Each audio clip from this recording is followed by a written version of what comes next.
Now, 430 migrants crossed the Channel yesterday, the highest daily total this year, beating the previous record earlier this month of 346. The migrants arrived on the Kent coast in 14 small boats, and the UK has seen unprecedented levels of migrant crossings this year, with crossings running at over twice the rate of last year. In last year's round of crossings, in the latest round of crossings, the total who reached the UK in small boats to date, 8,200. That's the total for this year. Total for last year, just the entirety of last year, was around 8,400. So already nearly at sort of last year's rate, just in July already. Now joining us is the Migrants' Rights Programme Director at Amnesty UK, Steve Valdez-Symonds, as well as Alp Mehmet, Chairman of Migrant Watch UK. Thank you both for joining us.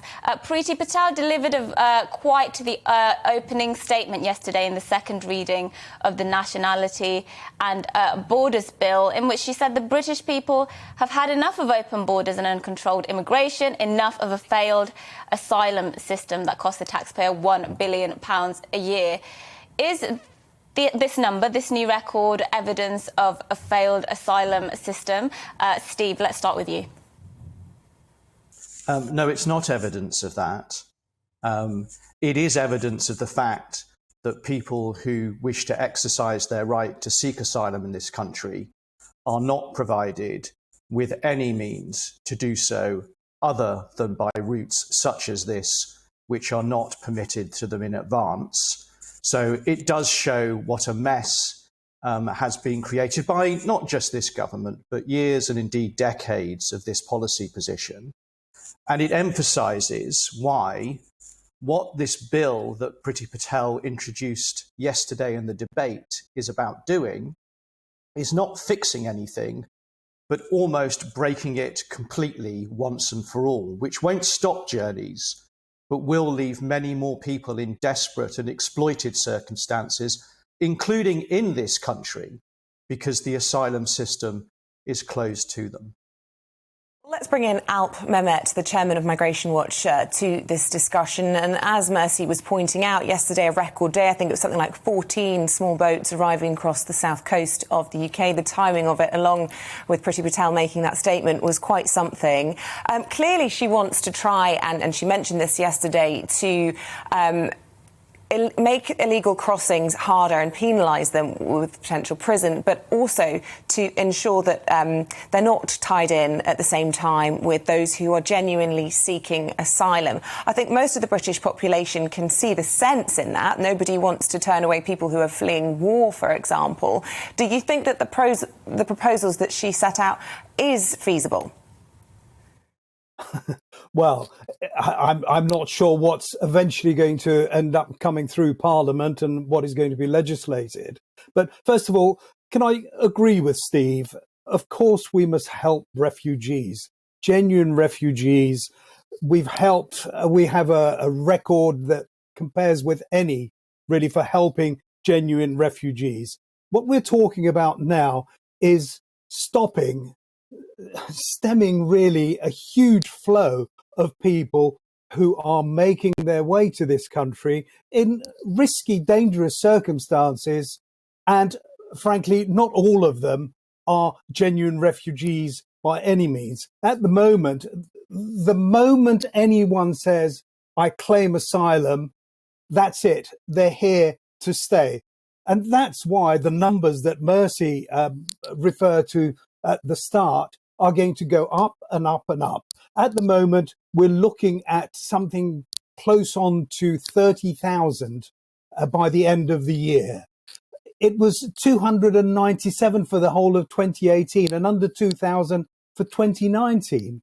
Already this month, we have reached the number, as Mercy mentioned, that we had for the whole, almost anyway, for the whole of 2020. So that's really what the issue is. How do we stop this flow of this fleet almost of dinghies that are coming over here, bringing people who get to stay here by simply claiming asylum? Steve, I'm going to let you respond to that. I'm assuming you, of course, don't want people to be making these dangerous journeys, and your position is there needs to be sort of a better system in place to allow these people to claim sort of asylum more sort of not necessarily being in the UK, for example, before claiming asylum. Do you at least accept that what Priti Patel is saying, that there is a sense among so many British people, amongst a lot of the British public, that they have had enough and we do need to get tougher? And, the government has been elected in. They were elected in with quite a large majority of around 80 at the time. So they do have a mandate, don't they, to get tough on this issue. And, some of the proposals that you might suggest, for instance, aren't the kinds of things that British people might want to go for. They want to go for these tougher measures. Well, the British public have a variety of views. There are many British members of the British public who are members of my organisation, and they take an extremely different view to the Home Secretary. But I suppose the starting point has to be that the problem that we have is that the Home Secretary is not being straightforward and honest with the British public. This country, quite frankly, does not receive a significant number of the world's refugees. It doesn't even receive a comparable number of the world's refugees compared to France, let alone many others in Europe, still let alone many countries further away who are far less wealthy and far less stable and able to support the much larger numbers of people whom they are taking responsibility for.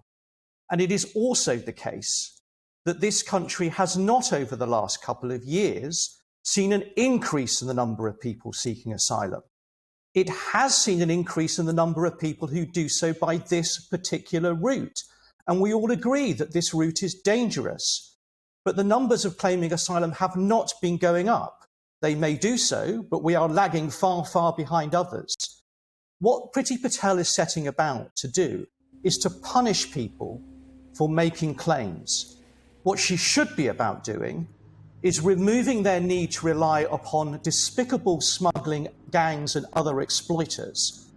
But instead, she is giving further opportunity to the very despicable people who sometimes, she claims, to be setting out to tackle.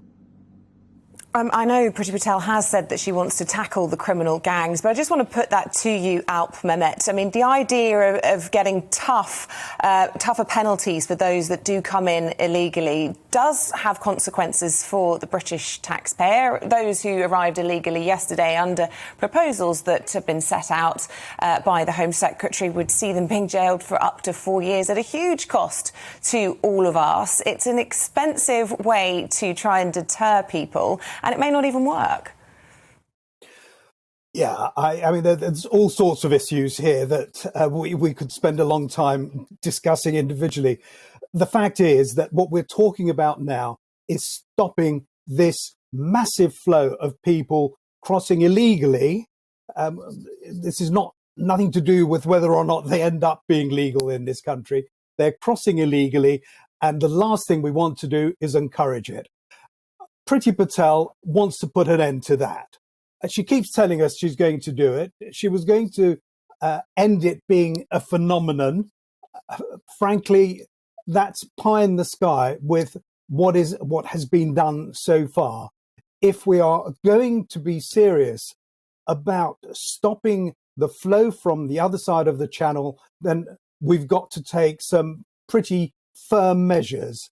I don't think that it's in anyone's interest to grant asylum immediately, virtually, to those who are crossing the channel in this way. So that loophole really of immigration, and that's what it is. This is migration by any other name, not asylum and refugee convention migration. This is purely economic migration. And it's unfair to those who do it by the book and wait a long time.